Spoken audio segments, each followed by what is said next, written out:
আসসালামু আলাইকুম ভিউয়ার্স, আশা করি আপনারা সবাই ভালো আছেন। তো এই খাটটা আমি এর আগেও দেখাইছিলাম, এটা কিন্তু ওই খাট না। এর আগে যেই খাটটা দেখাইছিলাম ওটা হলো মেহগনি কাঠের খাট, সেম ডিজাইন ছিল কিন্তু। আপনারা আগে যে ভিডিওটা দেখেছেন, যারা দেখেছেন তারা চিনতে পারবেন।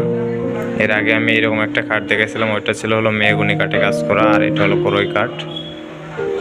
করই কাঠ, ফ্রেশ সার কাঠ আর জয়েন্ট সারা কাঠ আছে, প্রায় মেহগনি কাঠের মতোই আছে। এটাতেও কিন্তু কোথাও কোনো জয়েন্ট নাই, কোথাও কোনো জয়েন্ট নাই। আর এটাতে ঘষে আস্ত্র করা হয়েছে, কারণ ঘষে যদি এতে আস্ত্র না করে রং করাতে একটু দেরি হচ্ছে। আর যদি আস্ত্র না করতো তাহলে কিন্তু এই যেগুলো ঘষে রাখছিল ওগুলো কিন্তু ময়লা জমে যেত, পরবর্তীতে রং করলে কালো হয়ে যেত বা আরও বিভিন্ন রকমের সমস্যা দেখা দিত। যার কারণে আস্ত্র করা হয়েছে। এরপরে যখন রং করবে তখন হালকা করে একটু ঘষা দিয়ে যদি টানা দিয়ে পরিষ্কার করে তাহলে কিন্তু একবার পরিষ্কার হয়ে যায়, তারপর রঙের কাজ শুরু করতে পারবে। এটাও কিন্তু সেম ডিজাইন, পিছন পাটও সেম কাজ করা আছে। পিছন পাটও কিন্তু 2 ইঞ্চি দল। আর আমি এটা যদি দলের কথা বলি, আগেরটাও কিন্তু মেহগনি কাঠের ছিল 2 ইঞ্চি দলে কাজ করা, এটাও 2 ইঞ্চি দল।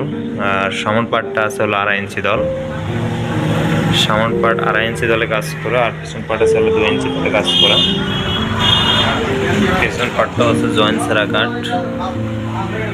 আর এটা যে বক্সের কাঠটা দেওয়া হয়েছে, বক্সের কাঠও কিন্তু জয়েন্ট সারা, বক্সের কাঠও জয়েন্ট পাবেন না।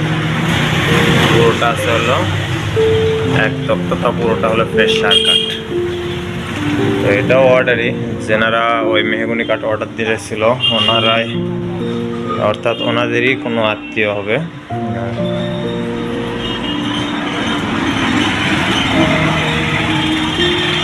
তো এটাও আমি রং করার পরে ভিডিও নিয়ে আসবো, আপনারা দেখবেন। ততদিন পর্যন্ত সবাই ভালো থাকবেন, সুস্থ থাকবেন। ধন্যবাদ সবাইকে, আসসালামু আলাইকুম।